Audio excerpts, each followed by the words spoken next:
प्रश्न है। तो पहला जो प्रश्न है, पहला प्रश्न है आपको हैदराबाद के संदर्भ में।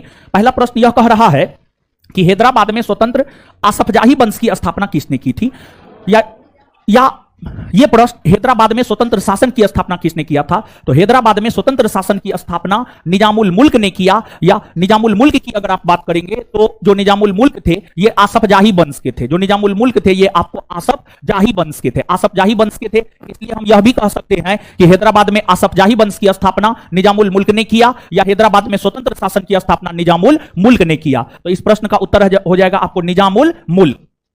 तो बता दीजिए आप हमको, हैदराबाद में स्वतंत्र आसफजाही वंश की स्थापना किसने की है? किसने की है? हैदराबाद में स्वतंत्र आसफजाही वंश की स्थापना किसने की है? किसने की है? निजामुल मुल्क। आगे है, निम्नलिखित में से कौन सा कथन सही है? निजामुल मुल्क ईरानी गुट का था। देखिए ध्यान दीजिएगा, जब आपको वर्ष 1707 में, जब आपको वर्ष 1707 में औरंगजेब का निधन हुआ, तो औरंगजेब के निधन होने के बाद अयोग्य मुगल बादशाह का फायदा पदाधिकारियों ने उठाया, और फिर गुटबाजी, मुगल राज दरबार में गुटबाजी होने लगे थे, मुगल राज दरबार में गुटबाजी होने लगे थे।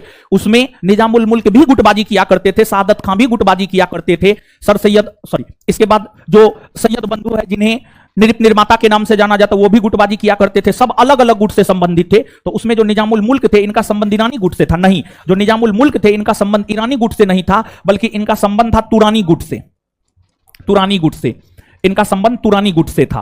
आगे, निजामुल मुल्क ने सैयद बंधु के पतन में महत्वपूर्ण भूमिका निभाई थी। हां, यह बात सही है। देखिए सैयद बंधु की अगर आप बात करेंगे तो सैयद बंधु को इतिहास में नृप निर्माता, सैयद बंधु के इतिहास में नृप निर्माता यानी किंग मेकर, सैयद बंधु के इतिहास में नृप निर्माता यानी किंग मेकर कहा जाता है। देखिए सैयद बंधु को इतिहास में नृप निर्माता यानी किंग मेकर इसलिए कहा जाता है क्योंकि सैयद बंधु ने जो है आपको फरुखसियर, रफीउद्दरजात, रफीउद्दौला, मोहम्मद शाह रंगीला, फरुखसियर, रफीउद्दरजात, रफीउद्दौला और मोहम्मद शाह रंगीला, ये चारों मुगल बादशाह को गद्दी पर सैयद बंधु ने ही बैठाया था। यही कारण है कि सैयद बंधु के इतिहास में नृप निर्माता या किंग मेकर कहा जाता है। और सैयद बंधु के पतन में जिसने सबसे महत्वपूर्ण भूमिका निभाई है वह है आपको निजामुल मुल्क। यह बात सही है। आगे, निजामुल मुल्क को मुगल सत्ता के अंतर्गत 7000 आसफजाह का दर्जा दिया गया था। नहीं, निजामुल मुल्क को मुगल सत्ता के अंतर्गत 7000 आसफजाह का दर्जा नहीं दिया गया था, बल्कि 7000 जात का दर्जा दिया गया था। 7000 जात का दर्जा दिया गया था, 7000 आसफजाह का दर्जा नहीं दिया गया था। मतलब यह भी गलत है। तो इसमें सही कौन है? तो सही आपको बी नंबर है, अर्थात इस प्रश्न का सही उत्तर हो जाएगा आपको क्या? बी हो जाएगा। अब यहां पर देखिए जो याद करने वाला चीज है उसको हम लोग याद कर लेते हैं। निजामुल मुल्क का संबंध कौन गुट से था? निजामुल मुल्क का संबंध कौन? भारतीय इतिहास में नृप निर्माता या किंग मेकर किसे कहा जाए? नृप निर्माता या किंग मेकर? सैयद बंधु। सैयद बंधु ने कितने मुगल बादशाह को गद्दी पर, कितने को बैठाया? फरुखसियर, रफीउद्दरजात, रफीउद्दौला और मोहम्मद शाह रंगीला। फरुखसियर, रफीउद्दरजात, रफीउद्दौला और मोहम्मद शाह रंगीला। सैयद बंधु ने कितने मुगल बादशाह को गद्दी, कौन कौन? फरुखसियर, रफीउद्दरजात, रफीउद्दौला और मोहम्मद शाह रंगीला। सैयद बंधु के पतन में सबसे बड़ा योगदान किसका रहा? निजामुल। सैयद बंधु के पतन में सबसे बड़ा योगदान किसका रहा? सैयद बंधु के पतन में सबसे बड़ा योगदान किसका रहा? निजामुल मुल्क। और आगे सुनिएगा, सैयद बंधु का पतन मोहम्मद शाह रंगीला के समय हुआ है। मुगल बादशाह मोहम्मद शाह रंगीला के समय जो है सैयद बंधु का पतन हुआ है। तो बताइएगा आप हमको, सैयद बंधु का पतन किसके समय हुआ है? मोहम्मद शाह रंगीला। सैयद बंधु का पतन किसके समय हुआ है? मोहम्मद शाह रंगीला। निजामुल मुल्क को किस मुगल बादशाह ने दक्कन का सूबेदार नियुक्त किया था? देखिए ध्यान दीजिएगा, क्या मामला क्या था जानते हैं?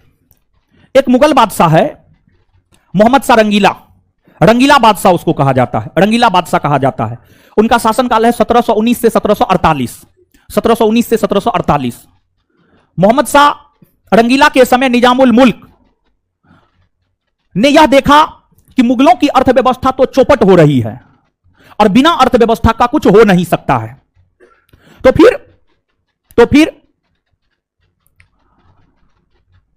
फिर निजामुल मुल्क ने मुगलों की अर्थव्यवस्था को सुधारने हेतु प्रयास करना शुरू कर दिया।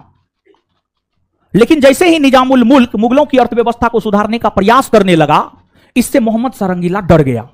मोहम्मद शाह रंगीला को लगा कि ऐसा ना कल के डेट में हम ही को गद्दी से हटा करके यही ना बादशाह बन जाए।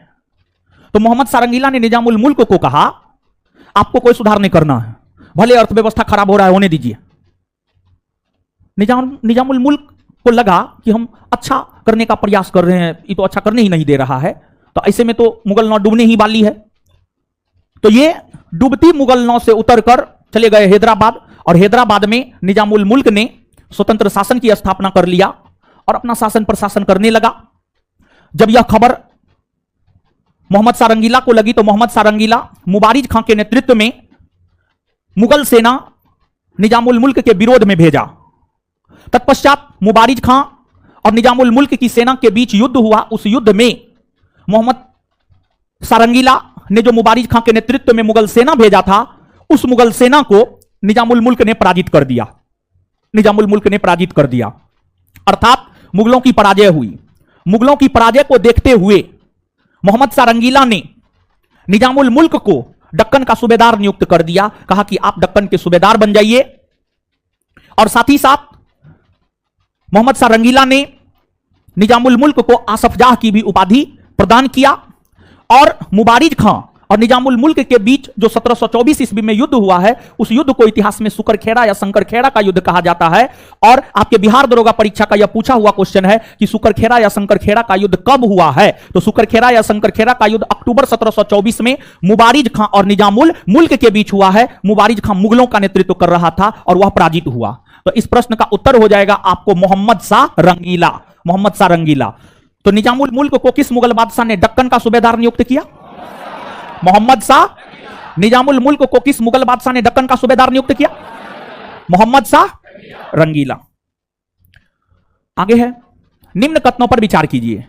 निजामुल मुल्क ने हिंदुओं के प्रति उदारता की नीति अपनाई तथा उसने एक हिंदू पूरनचंद को अपना दीवान नियुक्त किया। हां, सही बात है कि निजामुल मुल्क हिंदुओं के प्रति उदारवादी नीति अपनाई और एक हिंदू पूरनचंद को अपना दीवान नियुक्त किया।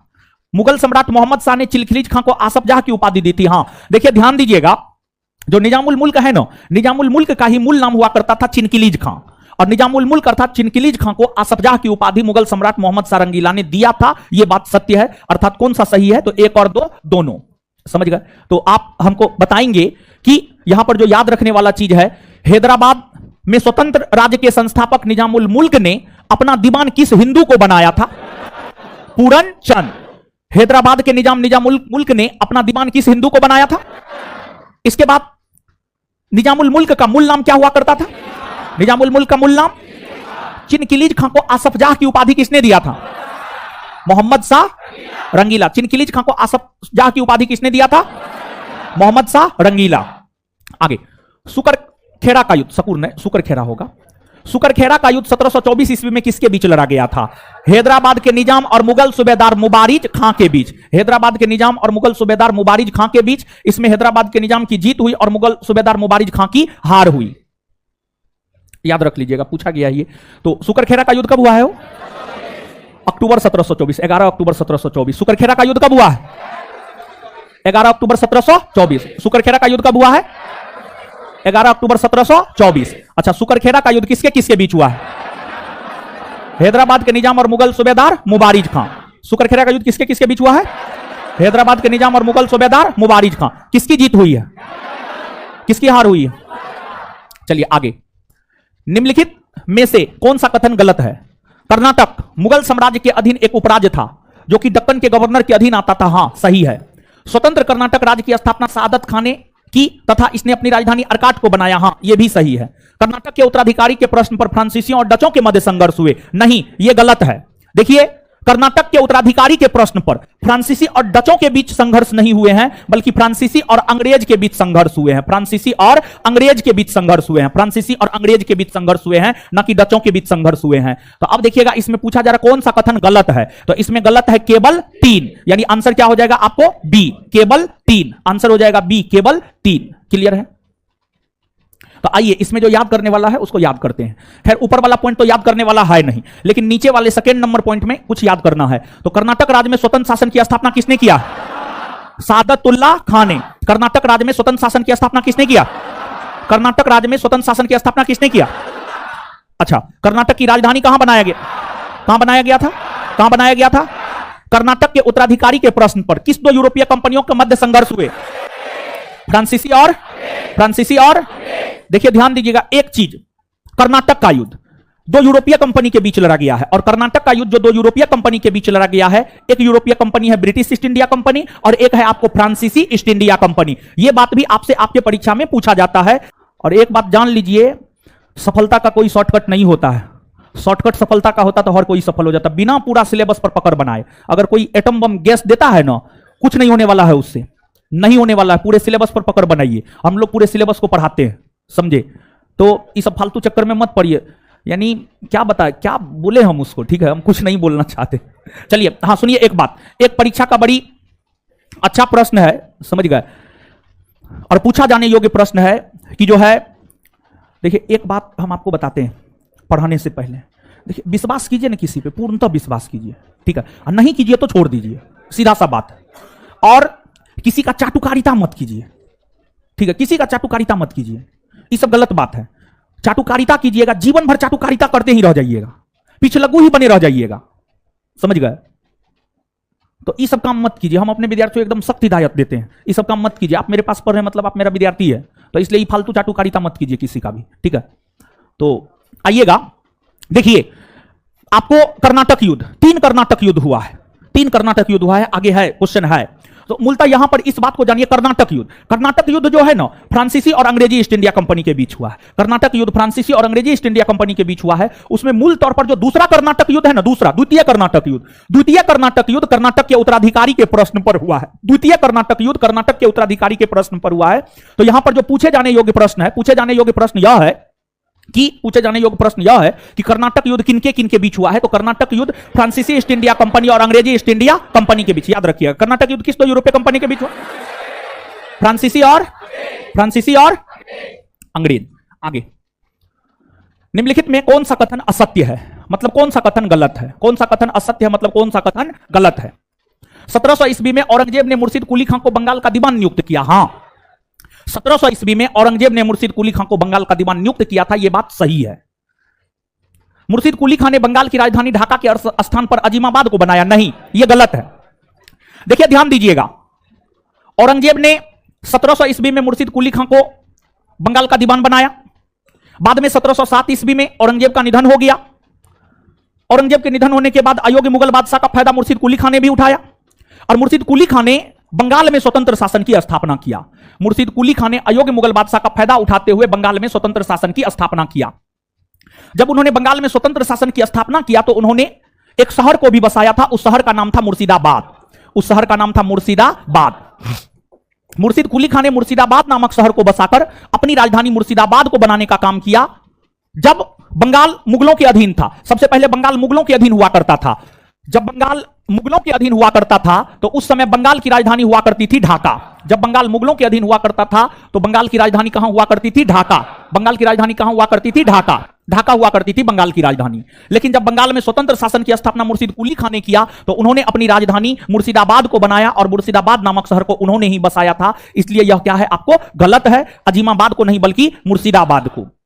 और जो मुर्शिद कुली खां है, मुर्शिद कुली खां बंगाल के नवाब पद पर 1727 ईस्वी तक बने रहे। 1727 ईस्वी में मुर्शिद कुली खां का निधन हो गया। मुर्शिद कुली खां के निधन होने के बाद मुर्शिद कुली खां का दामाद सुजाउद्दीन, मुर्शिद कुली खां का दामाद सुजाउद्दीन जो है बंगाल का अगला नवाब बना। और सुजाउद्दीन की अगर आप बात करेंगे तो 1727 से 1739 ईस्वी तक सुजाउद्दीन बंगाल के नवाब पद पर बने रहे और सुजाउद्दीन ने ही सैद्धांतिक तौर पर बिहार को बंगाल प्रांत में मिलाने का काम किया। सुजाउद्दीन ने ही सैद्धांतिक तौर पर बिहार को बंगाल प्रांत में मिलाने का काम किया। अर्थात ये जो सी नंबर स्टेटमेंट है ये भी क्या है? आपको सही है। हमको चुनना क्या था? गलत चुनना था, मतलब इसलिए इसका आंसर क्या हो जाएगा? बी हो जाएगा। क्या हो जाएगा? बी। समझिए, बी हो जाएगा। तो यहां पर बहुत कुछ आपको याद करना है, तो आइए आप हमारे साथ याद कीजिए। पहली बात, किस मुगल बादशाह ने मुर्शिद कुली खां को बंगाल का दीवान 1700 ईस्वी में नियुक्त किया? किसने? औरंगजेब ने। अगली बात बताइएगा, बंगाल में स्वतंत्र शासन की स्थापना किसने किया? किसने किया? मुर्शिद कुली खां। बंगाल में स्वतंत्र शासन की स्थापना किसने किया? बंगाल में स्वतंत्र शासन की स्थापना किसने किया? मुर्शिद कुली खां। जब बंगाल मुगलों के अधीन हुआ करता था, जब बंगाल मुगलों के अधीन हुआ करता था तो बंगाल की राजधानी कहां हुआ करती थी? कहां हुआ करती थी? ढाका हुआ करती थी। ठीक है, इसके बाद आगे बताइएगा, बंगाल की राजधानी ढाका से मुर्शिदाबाद किसने बनाया? मुर्शिद कुली खां ने। बंगाल की राजधानी ढाका से मुर्शिदाबाद किसने बनाया? बंगाल की राजधानी ढाका से मुर्शिदाबाद किसने बनाया? मुर्शिद कुली खां। और मुर्शिदाबाद नामक शहर को बसाया किसने? मुर्शिद कुली खां। बिहार को बंगाल प्रांत में सैद्धांतिक तौर पर किसने मिलाया? शुजाउद्दीन। बिहार को बंगाल प्रांत में सैद्धांतिक तौर पर किसने मिलाया? शुजाउद्दीन। आंसर भी होगा, क्लियर है ना? चलिए आगे। निम्नलिखित में से बंगाल के किस शासक ने किसानों को इजारेदारी प्रथा तथा तकाबी ऋण प्रदान किया था? बंगाल के स्वतंत्र शासन की स्थापना करने वाले मुर्शिद कुली खां ने ही बंगाल के किसानों को इजारेदारी प्रथा और तकाबी ऋण प्रदान करने का काम किया था। देखिए, इजारेदारी प्रथा की अगर आप बात करेंगे ना, तो यह कर वसूली की एक प्रथा हुआ करती थी। कर वसूली की एक प्रथा हुआ करती थी, इजारेदारी प्रथा। और तकाबी ऋण की अगर आप बात करेंगे तो किसानों को खेती करने से पहले जो अग्रिम ऋण दिया जाता था, जैसे मान लिया जाए किसान गेहूं का खेती करने जा रहा है, तो गेहूं का खेती करने से पहले गेहूं का खेती करने के लिए जो अग्रिम ऋण दिया जाएगा। धान का खेती कर रहा है तो धान का खेती करने से पहले धान की खेती करने के लिए जो अग्रिम ऋण दिया जाएगा, उसी को तकाबी ऋण कहा जाता है। उसी को जो है तकाबी ऋण कहा जाता है। तो किसानों को खेती करने से पहले खेती करने के लिए जो अग्रिम ऋण दिया जाता था, उसी को तकाबी ऋण कहा जाता था। और बंगाल के नवाब मुर्शिद कुली खां ने किसानों को तकाबी ऋण दिया और कर की वसूली के लिए इजारेदारी प्रथा की शुरुआत की, अर्थात इसका आंसर हो जाएगा मुर्शिद कुली खां। तो बंगाल के किस नवाब ने कर की वसूली के लिए इजारेदारी प्रथा की शुरुआत की? इजारेदारी प्रथा की शुरुआत की। किसानों को तकाबी ऋण दिया, किसानों को तकाबी ऋण दिया मुर्शिद कुली खां। इसके बाद 1740 ईस्वी में गिरिया का युद्ध किसके बीच लड़ा गया था?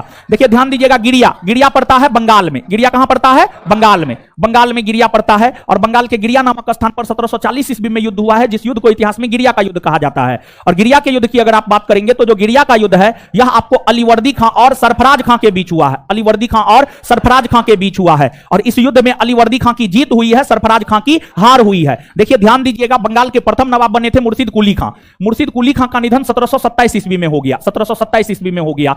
मुर्शिद कुली खां के निधन होने के बाद उसका दामाद शुजाउद्दीन बना। शुजाउद्दीन 1727 से 1739। शुजाउद्दीन के बाद सरफराज खां बना। कौन बना? सरफराज खां। और सरफराज खां का शासनकाल 1739 से 1740। 1739 से 1740। सरफराज खां जब बंगाल के नवाब हुआ करते थे तो उस समय बिहार के उपसूबेदार हुआ करते थे अलीवर्दी खां।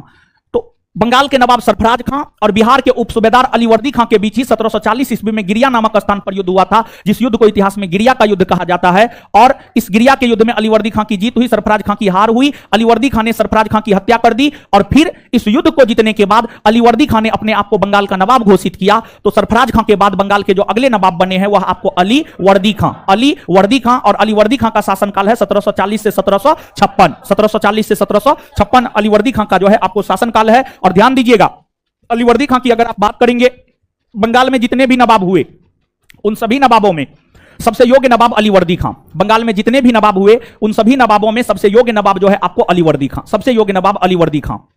अलीवर्दी खां बंगाल के प्रथम नवाब हुए जिन्होंने मुगलों को कर देना बंद कर दिया। इनसे पहले तक जो बंगाल के नवाब थे उन्होंने मुगलों को कर दिया, जैसे सरफराज खां ने, शुजाउद्दीन ने, मुर्शिद कुली खां ने। इन लोगों ने मुगलों को कर दिया, लेकिन अलीवर्दी खां ने मुगलों को कर देना बंद कर दिया। और मुगल को जो कर दिया जाता था वो कर की राशि अलीवर्दी खां अपने पास रखे और उससे बंगाल का विकास किया, जिस वजह से इनके शासनकाल में बंगाल का काफी ज्यादा विकास हो गया, जिस वजह से इनके शासनकाल में बंगाल को भारत का स्वर्ग कहा जाने लगा था। और इन्होंने अंग्रेजी ईस्ट इंडिया कंपनी को कलकत्ता का किलाबंदी करने से मना किया। इनके समय अंग्रेजी ईस्ट इंडिया कंपनी कलकत्ता का किलाबंदी करना शुरू कर दिया था और फ्रांसीसी ईस्ट इंडिया कंपनी चंद्रनगर का किलाबंदी करना शुरू कर दिया था।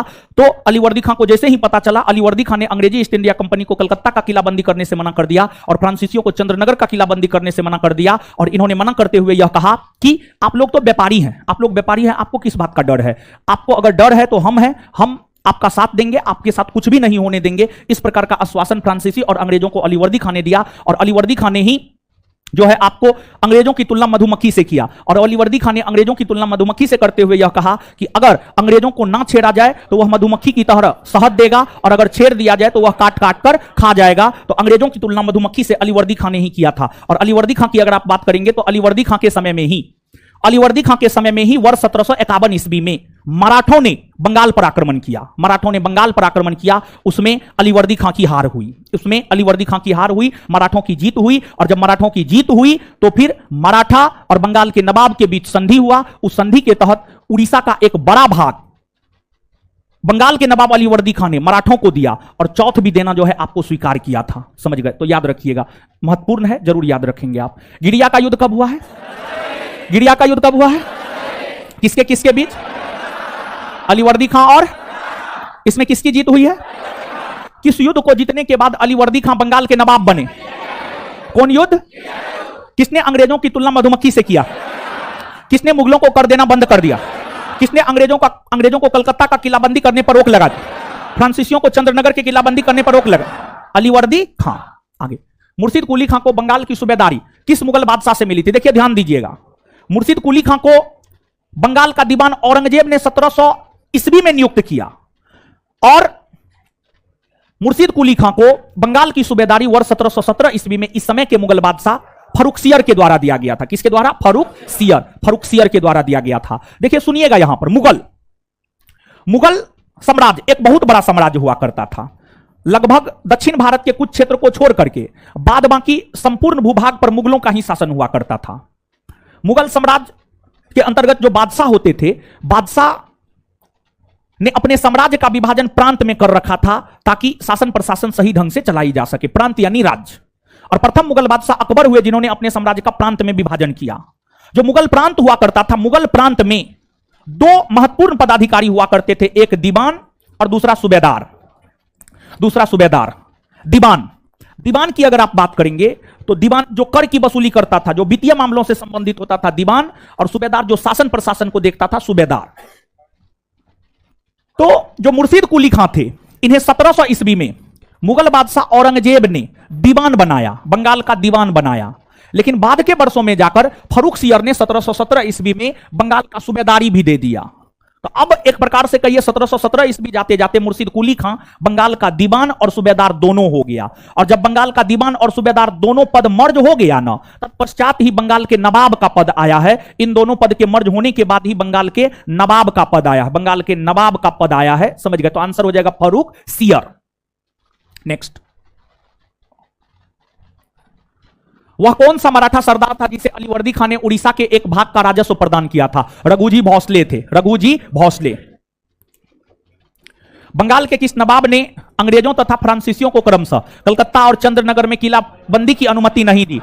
अलीवर्दी खां। बहुत अच्छा क्वेश्चन है, समझ गए? बहुत शानदार क्वेश्चन है। पूछे या ना पूछे वो अलग बात है, लेकिन अपने आप में बहुत शानदार प्रश्न है वो, समझ गए? बंगाल के किस नवाब ने यूरोपीय लोगों की तुलना मधुमक्खी के छत्ते से की, जिसे यदि ना छेड़ा जाए तो वे शहद देगी, किंतु छेड़ा जाए तो काट काट कर मार डालेगी?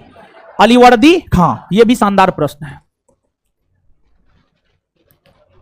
बंगाल के नवाब अलीवर्दी खां की मृत्यु 1765 के बाद उत्तराधिकारी कौन बना? यहां पे टाइपिंग मिस्टेक है, 1756 कर लीजिएगा नोट में, ठीक है? हाँ ठीक है। तो बंगाल के नवाब अलीवर्दी खां की मृत्यु के बाद उत्तराधिकारी कौन बना? देखिए अलीवर्दी खां की अगर आप बात करेंगे ना, तो अलीवर्दी खां की मात्र 3 पुत्री थी, पुत्र नहीं था। तो इनके 3 दामाद, फिर कई सारे नाती और नतनी थे। तो अलीवर्दी खां का सबसे योग्य नाती था सिराजुद्दौला। सिराजुद्दौला सबसे योग्य नाती था, जिस वजह से अलीवर्दी खां ने अपना उत्तराधिकारी अपने सबसे योग्य नाती सिराजुद्दौला को घोषित किया था। अर्थात अलीवर्दी खां का जो उत्तराधिकारी बना है वह आपको सिराजुद्दौला बना है, सिराजुद्दौला बना है। तो बंगाल के नवाब अलीवर्दी खां की मृत्यु के बाद उत्तराधिकारी कौन बना है? कौन बना है? सिराजुद्दौला। आगे, 1757 में पलासी युद्ध में सिराजुद्दौला के विरुद्ध अंग्रेजों का साथ किसने दिया था? सिराजुद्दौला के विरुद्ध अंग्रेजों का साथ सेना नायक मीर जाफर, मौसी घसीटी बेगम, पूर्णिया का नवाब शौकत जंग, उपर्युक्त में सब दिया था, समझ गए? सिराजुद्दौला जब बंगाल का नवाब बना था तो उसका विरोध उसकी मौसी घसीटी बेगम, उसका मौसेरा भाई पूर्णिया का नवाब शौकत जंग और सेना नायक मीर जाफर सभी ने उसके विरोध में जाकर अंग्रेजों का साथ दिया था। आगे, ब्लैक होल की घटना के संदर्भ में कौन सा कथन सही है? देखिए ध्यान दीजिएगा, क्या हुआ जानते हैं? हुआ यह था, अलीवर्दी खां का 1756 में निधन हुआ। अलीवर्दी खां के निधन होने के बाद अगला नवाब सिराजुद्दौला बना। सिराजुद्दौला के समय भी अंग्रेज कलकत्ता का किलाबंदी करना शुरू कर दिया। और जब सिराजुद्दौला के समय अंग्रेज कलकत्ता का किलाबंदी करना शुरू कर दिया, तो फिर नवाब सिराजुद्दौला अपनी सेना के साथ कलकत्ता पहुंचा। नवाब सिराजुद्दौला अपनी सेना के साथ कलकत्ता 15 जून 1756 को पहुंचा। और जब नवाब सिराजुद्दौला अपनी सेना के साथ कलकत्ता पहुंचा, तो जो अंग्रेज कलकत्ता का किलाबंदी करने में लगा हुआ था, सब सिराजुद्दौला की सेना के डर से कलकत्ता से भाग खड़ा हुआ। फिर इसी अभियान के क्रम में कहा जाता है कि नवाब सिराजुद्दौला ने कलकत्ता में ही एक छोटे से काल कोठरी में 20 जून 1756 को, कलकत्ता में ही एक छोटे से काल कोठरी में 20 जून 1756 को 146 अंग्रेज को बंद किया, 20 जून 1756 को। और जब अगली सुबह उस काल कोठरी को खोला गया तो उसमें मात्र 23 लोग जीवित बचे थे। और उस 23 में एक जॉन हॉलवेल भी थे। जॉन हॉलवेल ने ही इस घटना का विवरण दिया और इसी घटना को इतिहास में ब्लैक हॉल त्रासदी या ब्लैक हॉल की घटना कहते हैं। और यही ब्लैक हॉल की घटना प्लासी के युद्ध का तत्कालिक कारण बना है। यही ब्लैक हॉल की घटना प्लासी के युद्ध का तत्कालिक कारण बना है। और इसी ब्लैक हॉल की घटना के कारण जो है 23 जून 1757 ईस्वी को बंगाल के नवाब सिराजुद्दौला और अंग्रेजी ईस्ट इंडिया कंपनी के बीच प्लासी का युद्ध हुआ और उस प्लासी के युद्ध में नवाब सिराजुद्दौला के साथ षड्यंत्र हो गया और उस षड्यंत्र के कारण ही नवाब सिराजुद्दौला पराजित हुए और फिर जो है अंग्रेजों की जीत हुई। और प्लासी के युद्ध को जीतने के बाद ही अंग्रेजों ने भारत में ब्रिटिश साम्राज्य की सत्ता को स्थापित करने का काम किया और भारत में ब्रिटिश सत्ता का संस्थापक या ब्रिटिश साम्राज्य का संस्थापक रॉबर्ट क्लाइव को माना जाता है। और रॉबर्ट क्लाइव को इसलिए माना जाता है क्योंकि रॉबर्ट क्लाइव के नेतृत्व में ही प्लासी के युद्ध में अंग्रेजों की जीत हुई थी। क्लियर है? तो बताइए सही है या गलत? दूसरा नंबर सही है या गलत? सही है। आंसर क्या हो जाएगा? सी। और एक बात और यहां पर एक दो पॉइंट आप लिखिए तो लिखाते हैं।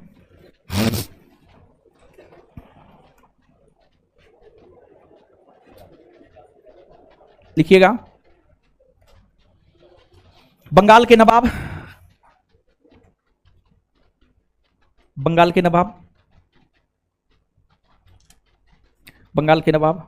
मुर्शिद कुली खाने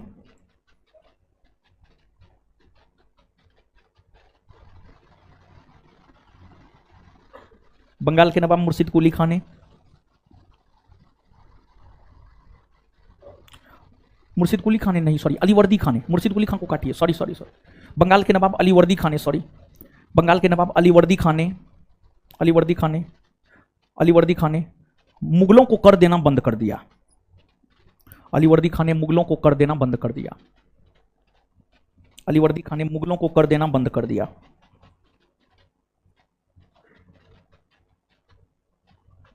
अलीवर्दी खाने मुगलों को कर देना बंद कर दिया। मुगलों को कर देना बंद कर दिया। एक पॉइंट और लिखिए, ब्लैक हॉल की घटना ही प्लासी के युद्ध का तत्कालिक कारण बना है। ब्लैक हॉल की घटना ही प्लासी के युद्ध का तत्कालिक कारण बना है। ब्लैक हॉल की घटना ही प्लासी के युद्ध का तत्कालिक कारण बना है। ब्लैक हॉल की घटना ही प्लासी के युद्ध का तत्कालिक कारण बना है। ब्लैक हॉल की घटना ही प्लासी के युद्ध का तत्कालिक कारण बना है। एक और पॉइंट लिखिएगा, अंग्रेजी ईस्ट इंडिया कंपनी और नवाब सिराजुद्दौला के बीच, अंग्रेजी ईस्ट इंडिया कंपनी और नवाब सिराजुद्दौला के बीच, अंग्रेजी ईस्ट इंडिया कंपनी और नवाब सिराजुद्दौला के बीच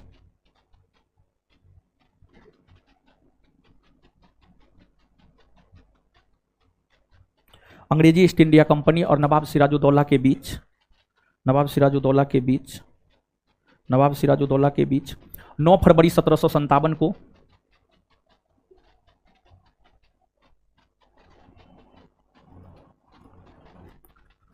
9 फरवरी 1757 को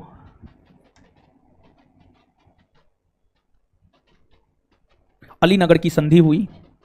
अलीनगर की संधि हुई। अलीनगर की संधि हुई।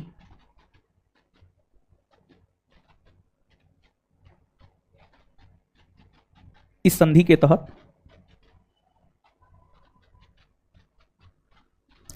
तहत नवाब सिराजुद्दौला ने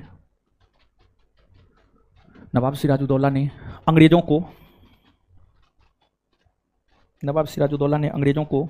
कलकत्ता का किलाबंदी करने का अधिकार दिया। नवाब सिराजुद्दौला ने अंग्रेजों को कलकत्ता का किलाबंदी करने का अधिकार दिया। नवाब सिराजुद्दौला ने अंग्रेजों को कलकत्ता का किलाबंदी करने का अधिकार दिया।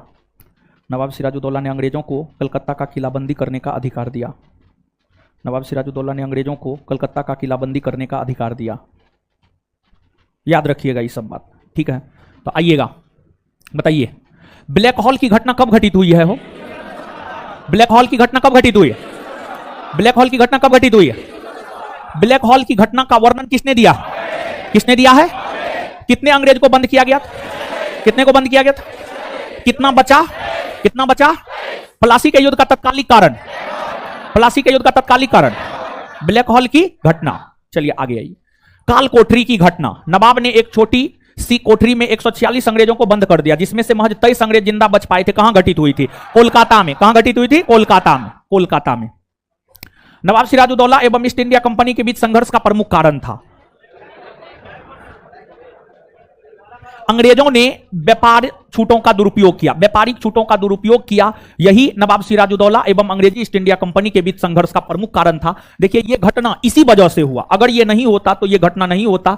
तो नवाब सिराजुद्दौला और ईस्ट इंडिया कंपनी के बीच संघर्ष का प्रमुख कारण था अंग्रेजों ने व्यापारिक छूटों का दुरुपयोग किया। तो नवाब सिराजुद्दौला और ईस्ट इंडिया कंपनी के बीच संघर्ष का प्रमुख कारण क्या था?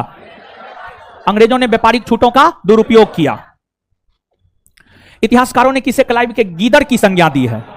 इतिहासकारों ने क्लाइव के गीदर की संज्ञा दी है मीर जाफर को। मीर जाफर को, मीर जाफर बंगाल के नवाब बने हैं 1757 से 1760। देखिए जो पलासी का युद्ध हुआ था ना, पलासी के युद्ध की अगर आप बात करेंगे तो पलासी का युद्ध हुआ था 23 जून 1757।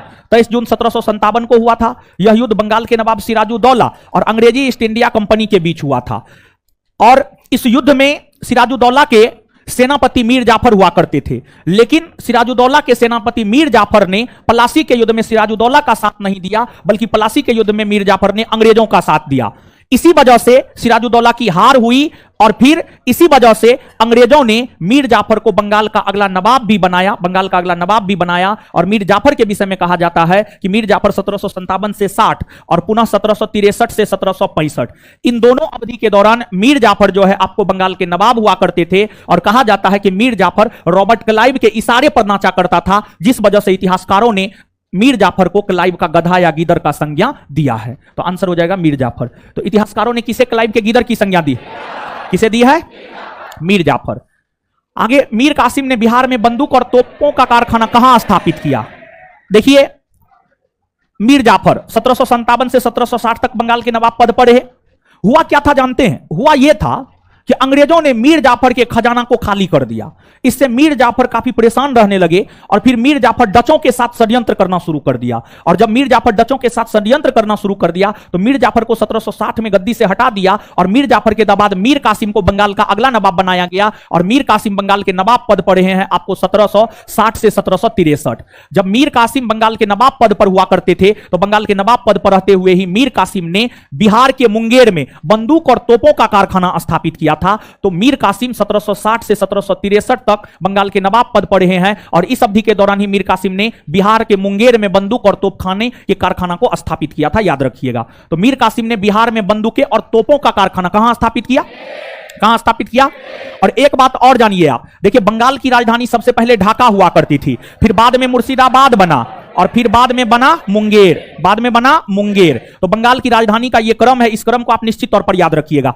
बंगाल की राजधानी ढाका तब हुआ करती थी जब बंगाल मुगलों के अधीन हुआ करता था, और जब बंगाल में स्वतंत्र शासन की स्थापना मुर्शिद कुली खान ने किया तो उन्होंने अपनी राजधानी मुर्शिदाबाद को बनाया और फिर मीर कासिम ने अपनी राजधानी मुर्शिदाबाद से मुंगेर को बनाया। तो बंगाल की राजधानी मुर्शिदाबाद बनाने का श्रेय मुर्शिद कुली खान को और बंगाल की राजधानी मुर्शिदाबाद से मुंगेर बनाने का श्रेय मीर कासिम को जाता है। यह बात भी आप याद रखिएगा। तो बता दीजिए यहां पर बंगाल की राजधानी का क्रम क्या है? वो ढाका, मुर्शिदाबाद और बंगाल की राजधानी का क्रम क्या है? ढाका, मुर्शिदाबाद और ढाका से मुर्शिदाबाद किसने बनाया? मुर्शिद कुली खां। मुर्शिदाबाद से मुंगेर किसने बनाया? मीर कासिम ने। अगला प्रश्न यही है, निम्नलिखित में से किसने अपनी राजधानी मुर्शिदाबाद से मुंगेर स्थानांतरित किया? मीर कासिम। मीर कासिम। आगे, सबसे अधिक निर्णायक युद्ध जिसने अंग्रेजों के भारत में प्रभुत्व को संस्थापित किया था? बक्सर का युद्ध। बक्सर का युद्ध सबसे अधिक निर्णायक युद्ध बक्सर का युद्ध था जिसने अंग्रेजों के भारत में प्रभुत्व को संस्थापित किया था। समझ गए? और बक्सर के युद्ध की अगर आप बात करेंगे तो जो बक्सर का युद्ध है, बक्सर का युद्ध 22 अक्टूबर 1764 को हुआ। 22 अक्टूबर 1764 को बक्सर का युद्ध हुआ है। और यह जो युद्ध है, यह युद्ध आपको भारत की संयुक्त सेना और अंग्रेजों के बीच हुआ है। अंग्रेजों के बीच हुआ है। इस युद्ध में अंग्रेज सेनापति हुआ करते थे हेक्टर मुंडो। अंग्रेज सेनापति कौन हुआ करते थे? हेक्टर मुंडो। और इस युद्ध में भारत की संयुक्त सेना में जो शामिल थे, भारत की संयुक्त सेना में शामिल थे मुगल बादशाह शाह आलम द्वितीय और फिर अवध के नवाब सुजाउ दौला और बंगाल के अपदस्थ नवाब मीर कासिम। बंगाल के अपदस्थ नवाब मीर कासिम, ये सभी शामिल हुआ करते थे भारत की संयुक्त सेना में।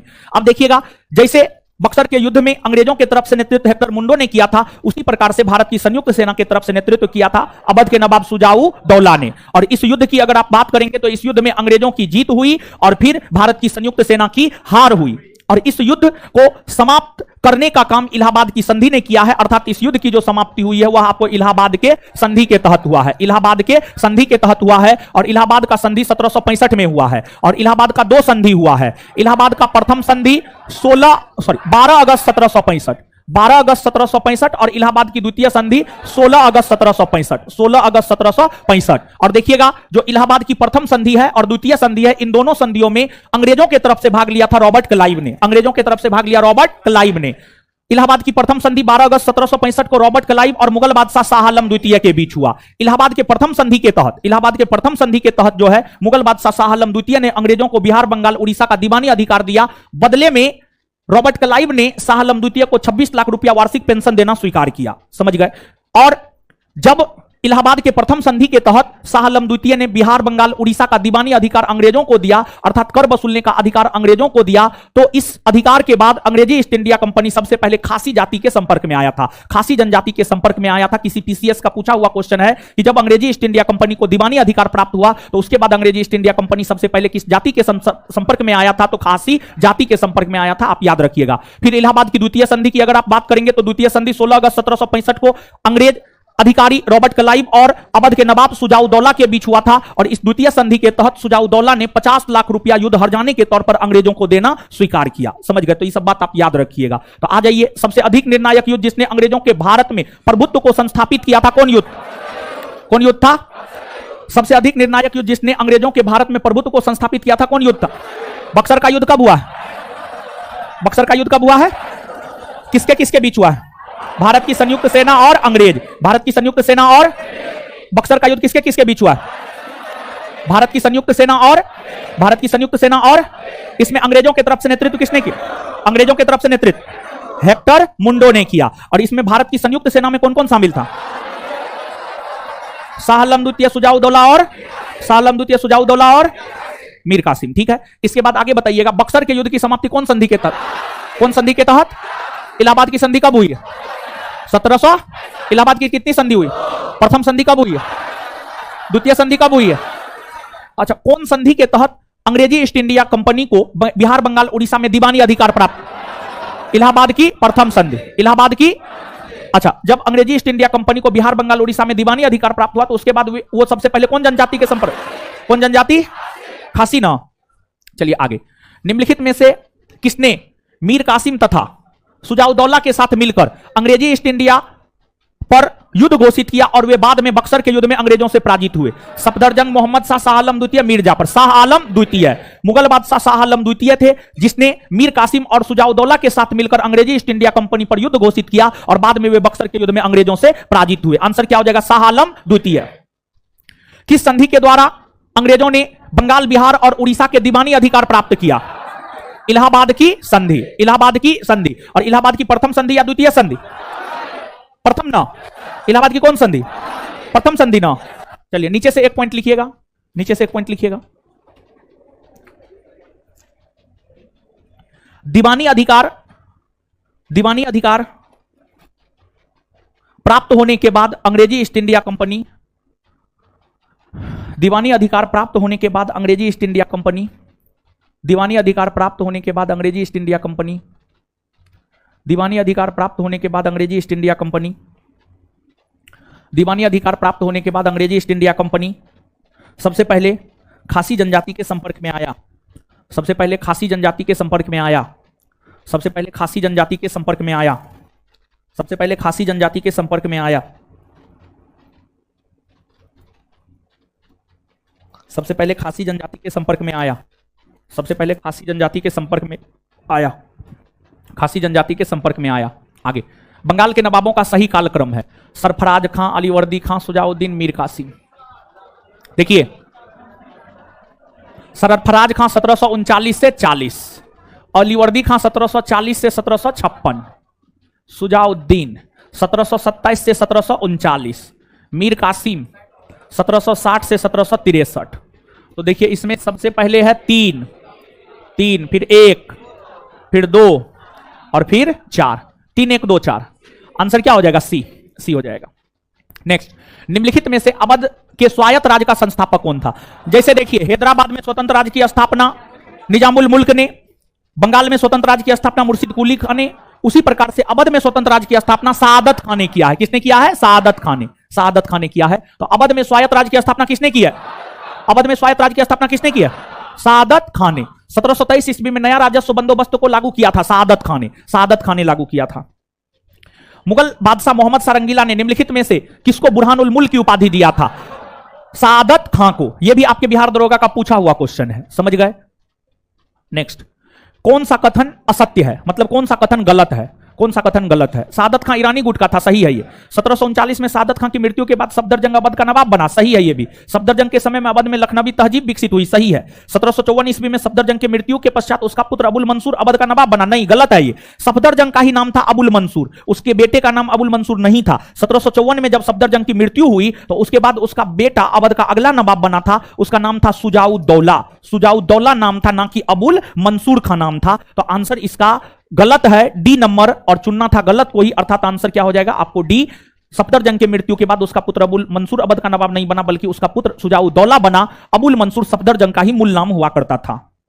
नेक्स्ट, किस राज्य के शासक नवाब वजीर कहलाते थे? अवध के नवाब। अवध के नवाब नवाब वजीर कहलाते थे। अवध के नवाब नवाब वजीर इसलिए कहलाते थे क्योंकि अवध के नवाब को मुगल बादशाह ने अपना वजीर बनाया था। विशेष तौर पर मुगल बादशाह मोहम्मद सारंगीला के निधन होने के बाद अगले मुगल बादशाह बने थे अहमद शाह, और अहमद शाह ने अपना वजीर बनाया था सफदरजंग को। सफदरजंग को बनाया था, यही कारण है कि सफदरजंग को विशेष तौर पर नवाब वजीर कहा जाता है, जो कि अवध के नवाब हुआ करते थे। आगे है, अवध के किस शासक को नवाब वजीर के नाम से जाना जाता है? सफदरजंग को जाना जाता है। किसे जाना जाता है? सफदरजंग। सफदरजंग को जाना जाता है, सफदरजंग। चलिए इससे आगे अगले क्लास में देखेंगे, अब टाइम हो गया।